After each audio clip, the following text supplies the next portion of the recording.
I bought my house at 23. I know, that's crazy. I purchased it all on my own, and when I signed at closing, they actually paid me $52. I put no money down on the house besides the earnest money. I am a single woman who lives alone with my dog. I'm really proud of myself because, I am Hispanic.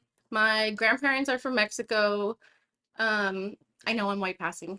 I just think I'm a badass woman for being able to do that.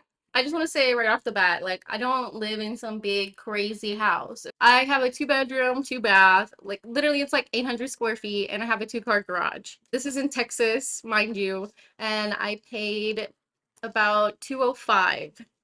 So $205,000 for my house, or like that's what I financed. I just wanted to go over how I made that possible. The main tool that helped me when purchasing my house was that I qualified for a USDA loan, and I never hear people talk about this type of loan. So I just kind of want people to be more aware because I feel like there is help out there, but it's definitely hard to find and it's hard to get resources or guidance. A little bit about the USDA loan. It is through the government. It is backed by the USDA Rural Development. It's a type of mortgage loan that low to moderate income individuals are able to utilize. And the way this is possible is because the USDA backs 90% of the loan, which helps the mortgage companies back 100% of your mortgage loan so that you don't have to put money down. The home you're purchasing through with the USDA loan needs to be your primary residence, which I feel like that's not a problem for majority of people out there. I would say, a lot of us around my age are struggling to buy houses. I don't see that being a problem. Also, fun fact, in case, you've already lived some more life, it says here that now I didn't know this. I thought you had to be a first-time home buyer, but you do not have to be a first-time home buyer to qualify for this loan. The houses must be located in an eligible rural area.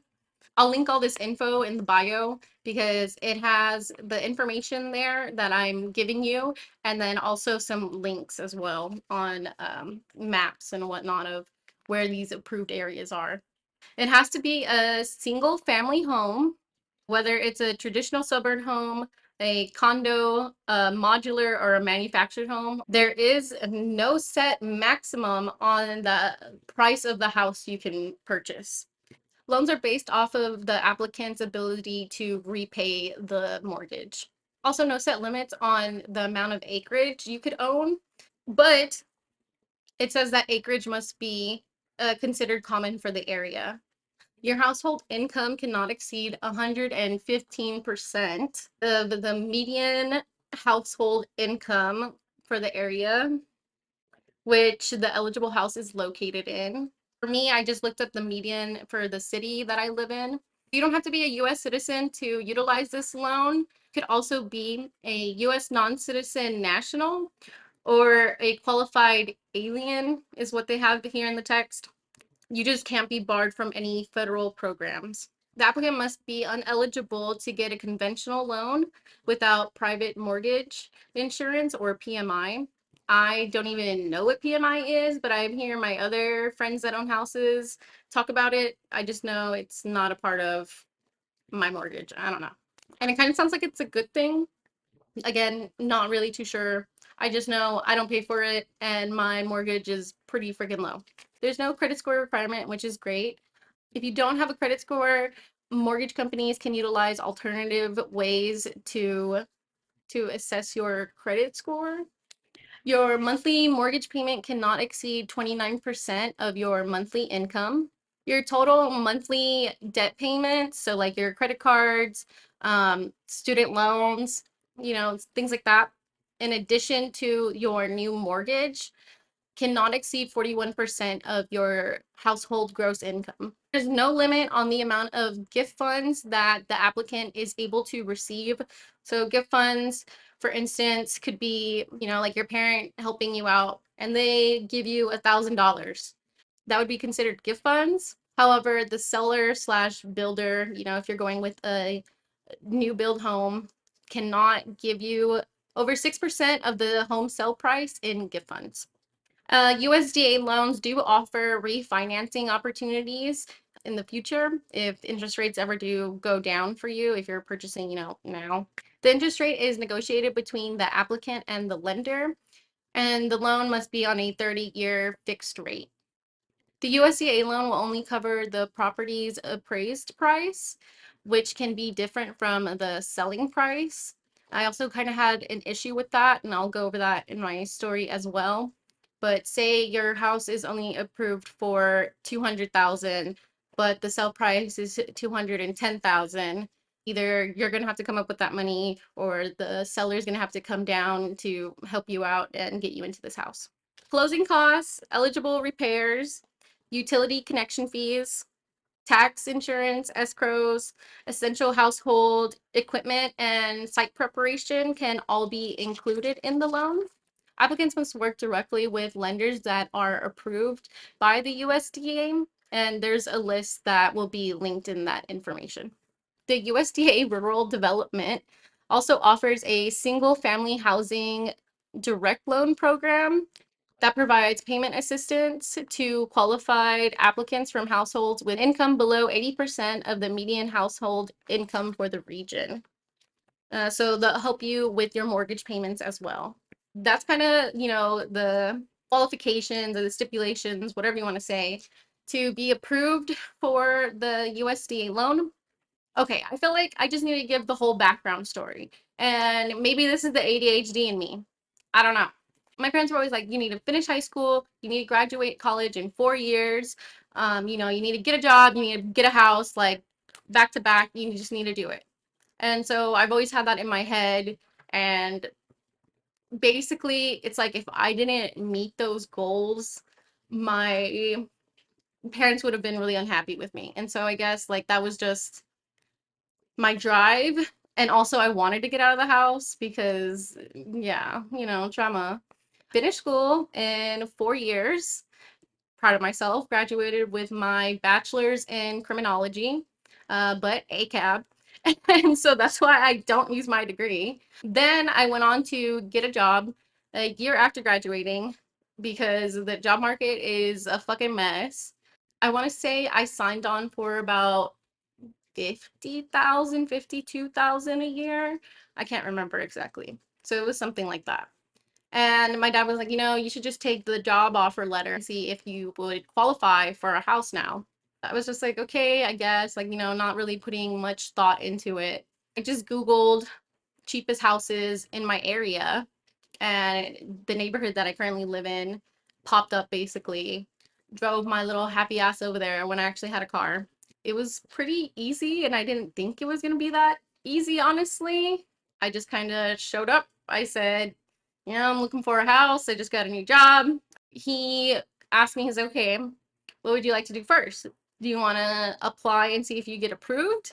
Or do you want to go look at the houses? And I said, well, let me apply, I guess, because why am I going to go look at these houses and then I get denied? I'm filling out the application. I can't really remember everything it's asking for, but it's like, typical credit score questions. I want to say like 20 minutes, 30 minutes later, maybe. Somebody had already gone over my application manually and approved me. And that was really crazy. I will say they did look at my credit, even though it says you don't need a credit score. I had a decent credit score at the time. It was like 710. And that was just because my then boyfriend was like really on me about paying off my debt. I didn't have that much debt because I didn't graduate with that much debt. And then this was during the pandemic. So there wasn't like interest rates on my student loans yet. And they also weren't collecting payment for my student loans. And that definitely like helped me a lot. Another thing that helped me was that even though this was a brand new job for me, they wanted to see you have consistent work. And I worked with HEB for 7 years prior. They saw how I stayed with the company. I'm moving on now that I got a new job. That worked in my favor as well. After I was approved, which was crazy, we went to go look at the house I'm basically in now. After I looked at the house, he came in And again, my house is small. And at the time I was living with my dad. I didn't really have anything. All I had was my bedroom. We walk in and the guy's like, "So, do you think all your stuff will fit in here?" And I'm like, "All I have is a bed frame and a dresser." Yes. Then after looking at the house, we went back to the office and he printed out the contract and the floor plan and whatnot because I was like, okay, I didn't think that was gonna be that easy getting approved for a house. Like, what? I was like, let me talk to my dad. Like, I don't know what I'm doing. So I took the contract home. I had my dad look over it too, just to be like, I don't know, like, does this look all normal? And he was just like, yeah, I don't know, like, sure, whatever, right? He's not a lawyer.